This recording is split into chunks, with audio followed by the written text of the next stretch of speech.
For the nervous people out there who are scared about buying a house, why get a PropertyLens report? Who is this report built for? How would you explain a PropertyLens home history report to someone who wasn't aware of it? 83% of home listings are missing something that we show in a PropertyLens report. What about the real estate agent? Isn't it their job to protect you from all this stuff? A lot of people say, doesn't my inspector protect me from all this stuff? How is this different from an inspection? When in the process of buying a home should a home buyer engage with PropertyLens? How do people get a PropertyLens home history report for someplace that they might be interested in?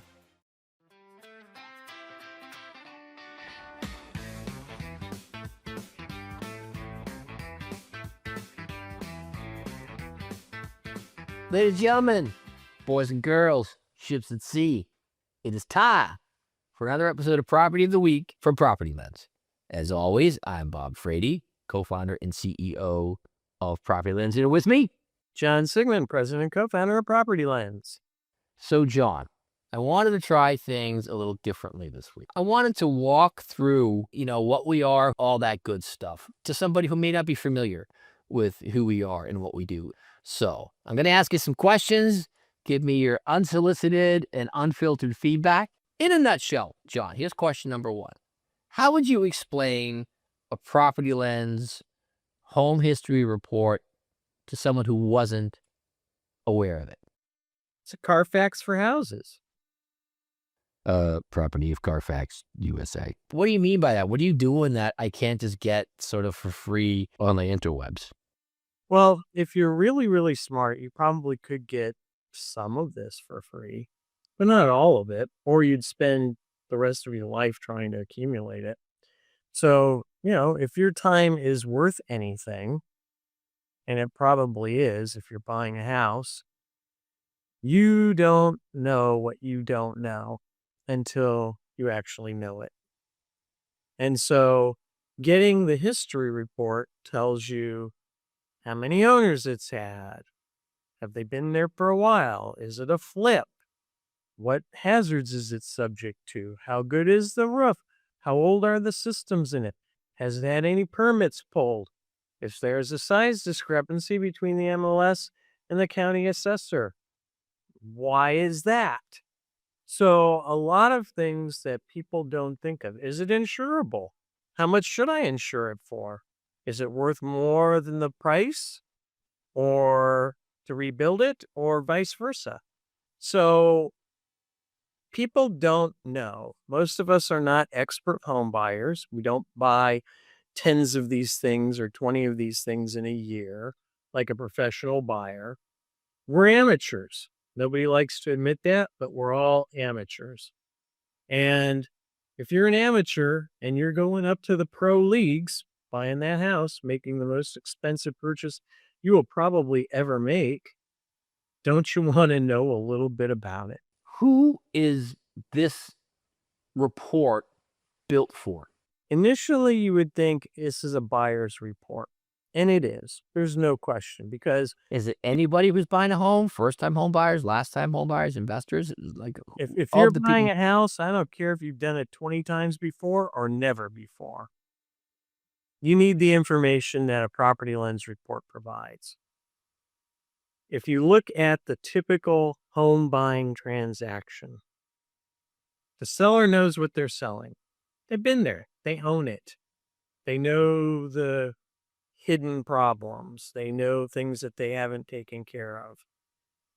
You as the buyer, you're sort of outgunned, quite honestly, because you don't know what you don't know. And while a PropertyLens will not perfectly level the playing field between buyer and seller, it will get you from here to here. And it's huge. It gives you the ability to negotiate better, to know what to negotiate on, to know what to tell your inspector to look for, and also whether or not you need special inspection services like a sewer scope or termite check or a water check. So anybody who's buying a house basically should be pulling one of these things just to give them some level of information about the place before they walk in the door. Is that accurate? Absolutely. But I also think it's a seller tool. How's that? Well, if you've got a great property in a market where buyers are starting to take an advantage, like the current market that we're in, how do you differentiate your property from any other? Well, let's go back to cars. You got two used cars. You got one with a good Carfax. You got one with no Carfax. Price is about the same. Which one are you buying? Same for a house. All right. So buyers and sellers. What about the real estate agent? Isn't it their job to protect you from all this stuff? Yes and no. So you can only, the one overriding variable or process in the sales event is if you're a buyer and you ask the seller is supposed to tell you honestly. But if that seller has only been in the house for 3 years, they can't answer a question from 10 years ago. They don't know. So, as a realtor, this gives you an advantage, both from a seller's realtor as well as a buyer's realtor. And it also gives you an advantage when you're trying to get the listing because a good home seller will shop a few realtors to see which one they want to go with in listing the house. And if you know about the property and know what its strengths and weaknesses are, your presentation to get that listing is going to be that much better. You have a lot of different types of buyers. You have a lot of different endpoints. When in the process of buying a home, should a home buyer engage with Property Lens? Well, if it were up to me and in a perfect world, there'd be a property lens report on every MLS listing out there. But since it's not up to me and it's not a perfect world, I would say for a home shopper, probably when you get down to the final five, a typical shopper will look at 10 houses. And you'll eliminate some because you don't like the neighborhood or you don't, the house is sort of quirky or, there are too many steps or whatever reason you decide that that one just isn't for you. You're going to end up with probably five, maybe three, that you're going to end up picking the one dream house for you. That's at the point at which I would engage. I would say, okay, since I couldn't get all of this information up front and eliminate those with wildfire exposure or those, that are in a flood zone or those that are too old or whatever, I'm now down to my final five. And I would say, all right, let's go run the reports and see what the hidden stories are. Because I might take a house that isn't my number one choice, but maybe my second or third choice. If I know the history about it and it's either really clean or I know the history about it and I can negotiate a way better deal. On the Property Lens website, it says 83% of home listings are missing something that we show in a Property Lens report. But what happens if we don't show anything bad? What do you say to those people? Sweet. You just go and buy that house and buy it with a great amount of confidence. Every now and then we do find one of those. We're always amazed when it happens. If that's your house, know that you just spent your dollars and got the confirmation that you need to confidently go ahead and purchase that place. A lot of times we talk about why you should buy this. Why you should make this expense in addition to the other expenses that you have. What's your opinion on why someone should buy a Property Lens report? Oh, this comes down to simple ROI. When you look at the people that have used Property Lens reports, and there are thousands of them since we introduced it in October of 2024, the average customer saves 2.53% off of the price of the house. Doesn't matter if that house is millions of dollars, hundreds of thousands of dollars, or tens of thousands of dollars. It all averages out to be 2.53%. Well, let's take a $100,000 house. You just saved $2,530 for the cost of a $69 report.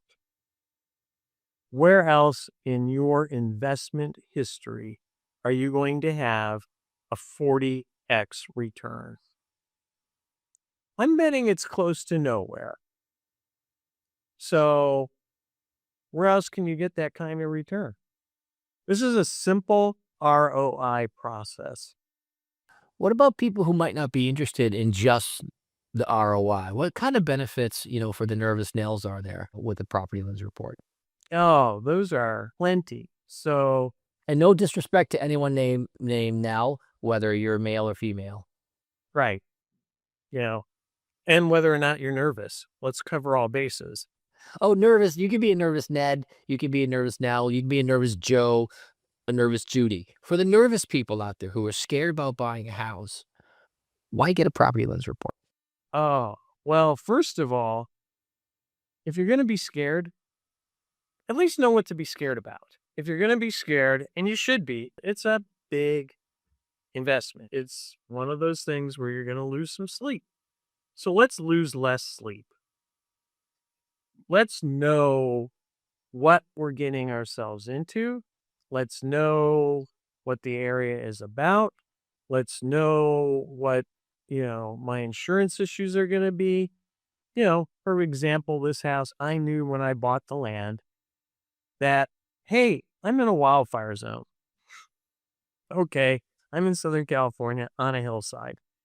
So, but I knew that going in. Most people, oddly, don't know those things because they haven't spent their entire careers building hazard data. So, know that. Know how many owners it's had. Know whether or not it's a flip.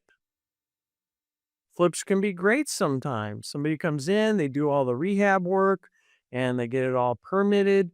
Wonderful. And then conversely, somebody buys a house, they flip it, they don't get any permits, and then surprise, you're stuck with a lot of lipstick and not a lot of substance. So, okay, one last question for you, John. A lot of people say, doesn't my inspector protect me from all this stuff? Don't they do the work here? How is this different from an inspection? An inspection is physical eyes. That person is trained in that location. They're knowledgeable about the area from the types of houses and things along those lines. But your inspector doesn't know where the flood zone is. Your inspector doesn't know when the last permit was pulled. Your inspector knows what they see. But also, your inspector is going to, check all the appliances and make sure they run and check the outlets and make sure that they, have power and things along those lines that a report will never do. Conversely, the report is going to tell the inspector all the things that we think that you should be looking out for based upon age of the property, known permit pulls, lack of permit pulls, all of the factors that go into a structure. And so, it might be okay that that water heater is 10 years old. It might be in great shape, or it might be on its last legs. We don't know that, but we know it's 10 years old and that you need to ask the right questions about that. So you can sit there and go, well, okay, water heater, have somebody come out and install it and all the rest of that. Well, there's it goes, $1,500 pretty easy and pretty quick. Is that how you want to spend the money? And do you want this to be a surprise? Or as a condition of the sale, do you want a new water heater? All right. So, John, how do people get a Property Lens home history report for someplace that they might be interested in? They go to PropertyLens.com. Select 1, 3, 2 reports, whatever number you want. You want hundreds of them, let us know. We'll cut you a deal. Plug in an address, and about 45 to 60 seconds later, they can view the report and they can download the report. So lots of information that can be shared. It's not something you have to keep a secret. You can bring it, you can share it with your inspector, you can share it with your realtor, you can share it with the people that you're buying the house from. Maybe they've got proof that something got done that we don't know about. It's going to open up a lot of questions that you should be asking because, hey, your house might not be in the flood zone, but if the line is drawn right around it, you can bet it's going to get wet. Maybe the person has a flood and knows that, hey, my basement is going to flood. Those are things that you're not typically going to know to ask unless you have the report. All right, then. Anything else you want to add before we wrap this week up? No, the report keeps getting better, so you're definitely getting your money's worth with a report, and it will definitely pay itself back. All right. So for this week's episode of Property of the Week with Property Lens, I'm Bob Frady. And I'm John Siemen, who for once taught more than Bob. It's incredible. I think there's going to be 2 full moons tonight. Click that subscribe button. It makes us feel better about ourselves. And until next time, see you later.